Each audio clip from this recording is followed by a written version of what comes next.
તમારા માટે શું સુવિધાઓનો ત્યાગ કર્યો છે એ તમારા પપ્પા હશે કે જેણે બહુ સારા કપડા, મોંઘા કપડા નહીં પહેર્યા હોય, નહીં લીધા હોય, પણ તમને સારું અને બેસ્ટ આપવાના એને પૂરેપૂરા પ્રયત્નો કર્યા હશે. કઈ સિચ્યુએશન ક્રિએટ કરવી છે? એક સિચ્યુએશન એવી છે કે રિઝલ્ટના દિવસે જ્યારે તમે મોબાઈલની અંદર અથવા તો લેપટોપની અંદર જ્યારે તમે તમારા સીટ નંબર નાખો છો www.gseb.org ઉપર, અને રિઝલ્ટ જ્યારે તમારી સ્ક્રીન ઉપર આવે ત્યારે દુઃખથી રડવું છે કે ખુશીના આંસુઓ પોતાની અને પોતાના પરિવારના આંખમાં જોવા છે. કારણ કે જ્યારે ભવિષ્યની અંદર તમારા પપ્પાને જ્યારે રિઝલ્ટ આવશે ત્યારે તમારા પપ્પાને કોઈ પૂછશે કે તારા દીકરાને કે દીકરીને શું પરિણામ આવ્યું. નમસ્કાર. વિડીયોની અંદર જે ચહેરો જોઈ રહ્યા છો એ અત્યારે કોઈ શિક્ષકની ભૂમિકા નથી ભજવી રહ્યો. આજે હું તમારા મોટા ભાઈ તરીકે આજે હું તમને સંબોધવા માટે આવ્યો છું, જાગૃત કરવા માટે આવ્યો છું, વાસ્તવિકતાનું દર્શન કરાવવા માટે આવ્યો છું. પાછળના 12 વર્ષોથી હું શૈક્ષણિક ફિલ્ડમાં છું. મેં હજારો વિદ્યાર્થીઓ, લાખો વિદ્યાર્થીઓને મેન્ટરશિપ આપી છે અને ઘણા બધા વિદ્યાર્થીઓના પ્રશ્ન રૂબરૂ સાંભળ્યા છે અને મેસેજીસ દ્વારા કે મેલ દ્વારા મેં સાંભળ્યું છે, સમજ્યું છે. એના થકી આજે હું તમારી વચ્ચે આ વિડીયો બનાવી રહ્યો છું.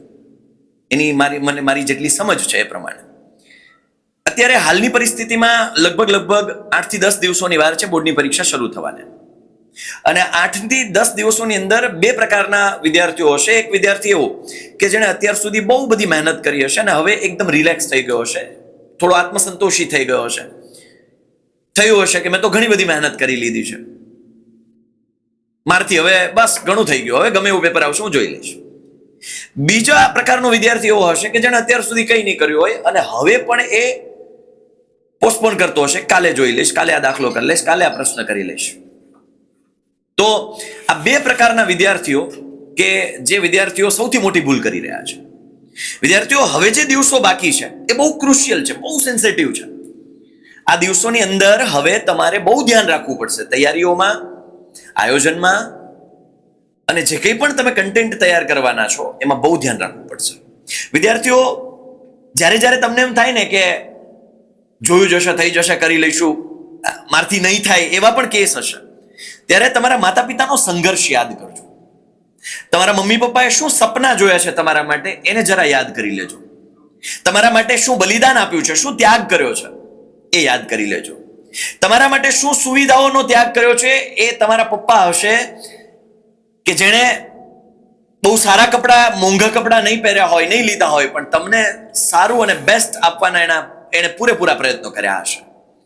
તમે એમ કીધું હશે કે સર પપ્પા મારે આ જોઈએ છે, તો તમારા પપ્પાએ તમને એ લઈ દીધું હશે. મમ્મી મારે આ ખાવું છે, મને આ જોઈએ છે, પપ્પા મને આ લઈ આપો, મારે તહેવારમાં આવી રીતે ફટાકડા ફોડવા છે, મારે ઉત્તરાયણના દિવસે આટલા પતંગ, આટલી દોરી જોઈએ છે. તમને બધું જ લઈ આપ્યું હશે, બધી જ સુવિધાઓ આપી હશે. હવે તમારી ફરજમાં શું છે? આ જે 10મા ધોરણનું રિઝલ્ટ છે એને ચમકાવો, એમાં મહેનત કરો. કારણ કે જ્યારે ભવિષ્યની અંદર તમારા પપ્પાને જ્યારે રિઝલ્ટ આવશે ત્યારે તમારા પપ્પાને કોઈ પૂછશે કે તારા દીકરાને કે દીકરીને શું પરિણામ આવ્યું, ત્યારે તમારા પપ્પા ગર્વભેર આંખની અંદર એ તેજ સાથે તમારું રિઝલ્ટ કહી શકવા જોઈએ કે મારા દીકરાને કે મારી દીકરીને 90% આવ્યા, 92% આવ્યા, A1 ગ્રેડ આવ્યો. મારો દીકરો છે એ અત્યાર સુધી 60% લાવતો હતો, પણ આ બોર્ડની પરીક્ષાના આગળના દિવસોમાં જે મારા દીકરા કે મારી દીકરીએ જે મહેનત કરી છે અને એના થકી 80% લાવ્યો. તમારા પપ્પા તમારી મહેનત ઉપર ગર્વ કરવા જોઈએ. હું નથી કહેતો બધાય 95-98% લાવો, પણ તમે તમારી લિમિટને પુશ કરો. રિઝલ્ટ અપ થઈ શકે યાર, હજુ એ દિવસો છે. હું આ વિડીયો અત્યારે શા માટે તમને પ્રોવાઈડ કરું છું? કારણ કે અત્યારે બધું શક્ય છે, થઈ શકે એમ છે. આ બાજી હજુ આપણા હાથમાં છે. આ વિડીયો હું 2 દિવસ અગાઉ ના મૂકું ભાઈ, ત્યારે પ્રેક્ટિકલી શક્ય નથી. એટલે હજુ જે આપણા દિવસો છે ને એમાં આપણે આપણી જાતને બચાવી લઈએ, આપણા પરિણામને બચાવી લઈએ, આપણા સપનાઓને તૂટતા બચાવી લઈએ. કઈ કન્ડિશન, કઈ સિચ્યુએશન ક્રિએટ કરવી છે? એક સિચ્યુએશન એવી છે કે રિઝલ્ટના દિવસે જ્યારે તમે મોબાઈલની અંદર અથવા તો લેપટોપની અંદર જ્યારે તમે તમારા સીટ નંબર નાખો છો www.gseb.org ઉપર, અને રિઝલ્ટ જ્યારે તમારી સ્ક્રીન ઉપર આવે ત્યારે દુઃખથી રડવું છે કે ખુશીના આંસુઓ પોતાની અને પોતાના પરિવારના આંખમાં જોવા છે. એ જ્યારે રિઝલ્ટ આવશે, તમે જે મહેનત કરી હશે ને એ મહેનતની કેસેટ તમારી સામે ફરશે. જો તમે ખૂબ મહેનત કરી છે તો સરસ મજાનું રિઝલ્ટ આવશે અને મહેનત તમને યાદ આવશે કે હા, હું વહેલો ઉઠ્યો હતો, હા, મેં મારા પ્રસંગોનો ત્યાગ કર્યો હતો. હા, હું સતત 18 કલાક મેં તૈયારીઓ કરી હતી. હા, મેં સતત 12 કલાક લેક્ચર્સ જોયા હતા. હા, મેં સતત મારા વીક પોઈન્ટ્સને સ્ટ્રોંગ કરવા માટે મથ્યો હતો કે મથી હતી, ત્યારે જઈ આ રિઝલ્ટ મેં મારા દમ ઉપર હાસિલ કર્યું છે. એ સંતોષની લાગણી જો તમારે પેદા કરવી છે રિઝલ્ટના દિવસે, તો આ દિવસો છે ને એને સાચવી લો. એક એક સેકન્ડ કિંમતી છે દોસ્ત. છોડી દો ભાઈ બધું, પ્રસંગો છોડી દો, બહાર જવાનું છોડી દો, રખડવાનું છોડી દો, ટાઈમ પાસ કરવાનું છોડી દો, ગેમ રમવાનું છોડી દો. હવે પછીનો દિવસ, હવે પછીનો જે કંઈ પણ સમય છે એ અભ્યાસમાં ખપાવી દો દોસ્ત. જે લેવલનું રિઝલ્ટ જોઈએ છે એ લેવલની મહેનત જોઈએ છે. કોનું સપનું એવું છે કે મારા મમ્મી પપ્પાને ભવિષ્યમાં એક સરસ મજાનું આલીશાન ઝૂંપડું હોય એમાં રાખવું, મારા ઘરની આગળ સરસ મજાની ભાંગલ તૂટલ સાયકલ હોય અને મારા પપ્પા દરરોજ સવારે એ સાયકલ લઈને મજૂરીએ જતા હોય અને એની સાથે હું પણ મારું કામ શોધવા નીકળું કે આજે મને કોઈ દાડી આપી દો. કોનું સપનું આવું છે ભાઈ? આપણું સ્વપ્ન ઊંચું છે ને. મારો મોટો બંગલો હોય, મસ્ત ફળિયામાં એક હિંચકો હોય, હિંચકા ઉપર મારા મમ્મી પપ્પા બેઠા હોય, છાપું વાંચતા હોય, એના ચહેરા ઉપર એક સરસ મજાની સ્માઇલ હોય, ખુશીની લકીર હોય. મારા ઘરના આંગણામાં મોટી ગાડી પડી હોય, મારા વાઈફ અથવા તો મારા હસબન્ડ, મારા બાળ બચ્ચાઓ એ ખુશીથી મારા ઘરની અંદર ટહેલતા હોય. આવું જ સ્વપ્ન જોયું છે ને મોટાભાગના વિદ્યાર્થીઓનું સ્વપ્ન આવું છે. તો પછી દોસ્ત એ લેવલની મહેનત અત્યારથી કરવાની શરૂઆત કરવી પડશે. તમને એમ થતું હશે કે બોર્ડના છેલ્લા દિવસોમાં તમને જેમ થતું હશે સાહિલભાઈ તમે જ અમને ભવિષ્યવાણી સૂર્યોદય આપવાના છો, અમે કરી લઈશું. દોસ્ત એ ભવિષ્યવાણી અને સૂર્યોદય ત્યારે જ કામ લાગશે જ્યારે અત્યારથી એક કન્સેપ્ટને તૈયાર કર્યા હશે. એ આઈએમપી ત્યારે જ કામ લાગશે જ્યારે તમારી તૈયારી મજબૂત હશે ને દોસ્ત. ત્યારે બધું ભેગું કરવા નહીં બેસાય. ના મુન્ના ના. થોડું તમને એવું લાગશે કે સાહેબ આ તો તમે અમને ડરાવી રહ્યા છો. હા, હું ડરાવી રહ્યો છું દોસ્ત.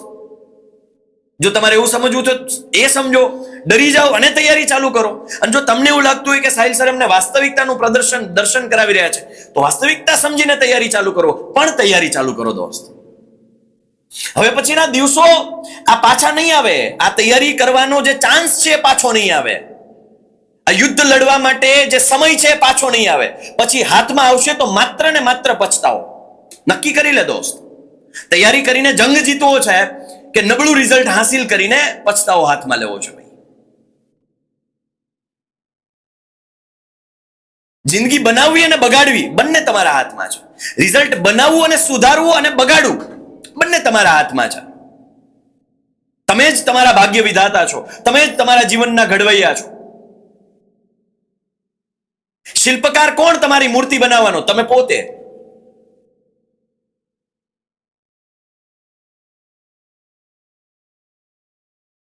તમે તમારી કિંમત નક્કી કરશો. એના માટે અત્યારે ભોગ આપવો પડશે સંપૂર્ણપણે. દિવસ રાત એક કરવા પડશે. બધું જ શક્ય છે. આ 10 દિવસો છે એટલે આ વાક્ય બોલું છું. પરીક્ષાના આગળના 2 દિવસો આગળ હું એવું નહીં કહું કે બધું જ શક્ય છે. હજુ એ 80 માંથી 80 લાવવાના ચાન્સીસ છે અથવા તો તમારા રિઝલ્ટને પ્લસ કરવાના ચાન્સીસ છે. ના, હું નહીં કહું. અત્યારે કહીશ અને છાતી ઠોકીને કહીશ કે હા હજુ શક્ય છે.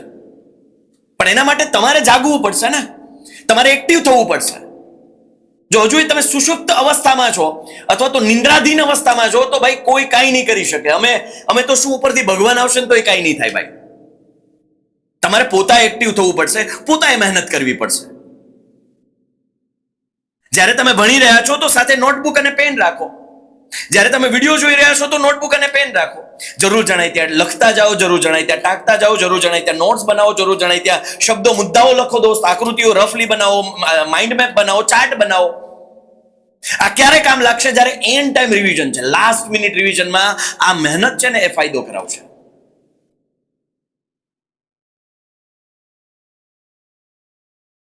દોસ્ત એ ખુશીની પલ, જે મોમેન્ટ છે એ કોઈ દુકાને નહીં મળે, ક્યાંય ઓનલાઈન નહીં મળે કે જ્યારે રિઝલ્ટના દિવસે તમારા મમ્મી પપ્પાના ચહેરા ઉપર હર્ષના અને ખુશીઓના આંસુ હશે ને એ મોમેન્ટ ક્યાંય ભાડેથી નથી મળતી ભાઈ. એ માટે એ મોમેન્ટને કમાવી પડે, એ મોમેન્ટને આપણે ક્રિએટ કરવી પડે. તાકાત લગાવી દે. એડી ચોટીનું જોર લગાવી દે દોસ્ત, મહેનત કર. ભવિષ્યની અંદર તમારે સફળતાના બીજા કોઈકના ઉદાહરણ ન આપવા હોય અને પોતે જ એક ઉદાહરણ બનવું હોય તો આ ચાન્સ છેલ્લો છે. ઘણા કહેશે કે સાહેબ જિંદગી હજી પડી છે, અમે જોયું, અમે ફોડી લઈશું. દોસ્ત મહેનત કરવાની આદત તો ડાલ, અત્યારથી આદત તો પાડી દે મહેનત કરવાની. રિઝલ્ટ જે આવે એ જોયું જશે. તું મહેનત તો કરી જો. તું તારું 100% આપીને એક વખત ટ્રાય તો કર, મજા આવશે. મહેનતનો ચસ્કો લાગશે. જીવનમાં સુખી થવા માટે એક જ વ્યસન જોઈને છે, મહેનત. વર્ષો પહેલાનું એક સ્લોગન છે, એક વાક્ય છે કે કઠોર પરિશ્રમનો કોઈ વિકલ્પ નથી. બહુ સચોટ વાક્ય છે. જે સખત મહેનત કરી જાણે છે ને એનો કોઈ બીજો વિકલ્પ નથી દુનિયામાં. એક પોતાનું સ્થાન બનાવી શકે. કઠોર પરિશ્રમ કરવો પડે, સખત પરિશ્રમ કરવો પડે. દોસ્ત તું તૈયાર છો? વધુ નહીં કહું, વધુ સમય નહીં લઉં. તૈયાર છો? પોતાની જાતને ઘસવા માટે તૈયાર છો? પોતાની જાતને ખપાવવા માટે, મહેનત કરાવવા માટે તૈયાર છો? જો આનો જવાબ હા હોય ને તો દોસ્ત મને કમેન્ટમાં જણાવી દે કે તારો ટાર્ગેટ શું છે. તારા 80% ટાર્ગેટ છે, મને લખીને યાદ રાખી લે અને એક મોટા કાગળમાં લખીને દિવાલ ઉપર ચિપકાવી દે. મારો 80% ટાર્ગેટ છે, મારો 85%, મારો 90, 92, 95, 98% ટાર્ગેટ છે. સાહેબ મારો 50% ટાર્ગેટ છે. જે તારો ટાર્ગેટ હોય એક પેપરમાં લખ અને દિવાલ સામે ચિપકાવ અને મને કમેન્ટમાં મને જણાવ. યાદ રાખજે, તે સાહિલભાઈને પ્રોમિસ આપી છે. મેં વર્ડ યુઝ કર્યો છે ભાઈ. તે સાહિલભાઈને પ્રોમિસ આપી છે, આ યાદ રાખજે. ભૂલતો નહીં અથવા ભૂલતી નહીં. રિઝલ્ટ આવે ત્યારે ખુશીથી આખા ગામમાં પેંડા વહેંચવા છે, લોકોને સાકર વહેંચવી છે કે લ્યો આ મોં મીઠું કરો. આજે હું 92% લાવ્યો છું, આજે મેં 80% લાવ્યો છું, આજે હું 85%, આજે હું 65% લાવ્યો છું. ત્યારે તમને પૂછશે 65% પેંડા ન વેચો, ત્યારે એને કહેજો કે મારી કેપેસિટી છે ને એ 40%ની જ હતી, પણ એ 40 માંથી હું 65 લાવ્યો છું ને એટલે મોઢું મીઠું કરો. આ અચીવમેન્ટ આપણે મેળવવી છે. દોસ્ત હું તારી સાથે છું એટલું યાદ રાખજે. બોર્ડની પરીક્ષાના છેલ્લા દિવસ સુધી હું તારી સાથે છું એટલું યાદ રાખજે. પણ હું તારી સાથે ત્યારે જ ઊભો રહી શકીશ અથવા તો ત્યારે જ મારી મહેનત તમને કામ લાગશે જ્યારે તમે પણ મહેનત કરવા માટે તૈયાર હો. આટલું જ કહીશ, વધારે નહીં કહું દોસ્ત. મળીએ છીએ કંઈક નવા સેશનમાં નવી તૈયારીઓ સાથે. ત્યાં સુધી અલવિદા. Love you બચ્ચાઓ. તમારા માટે જીવ રેડવા અમે તૈયાર છીએ, તમે તમારા માટે જીવ રેડવા તૈયાર થઈ જાઓ. તો ચાલો મળીએ છીએ નવા સેશનમાં નવી તૈયારીઓ સાથે. ત્યાં સુધી બાય, ટેક કેર, જય હિન્દ, જય ભારત. ભારત માતા કી જય, વંદે માતરમ.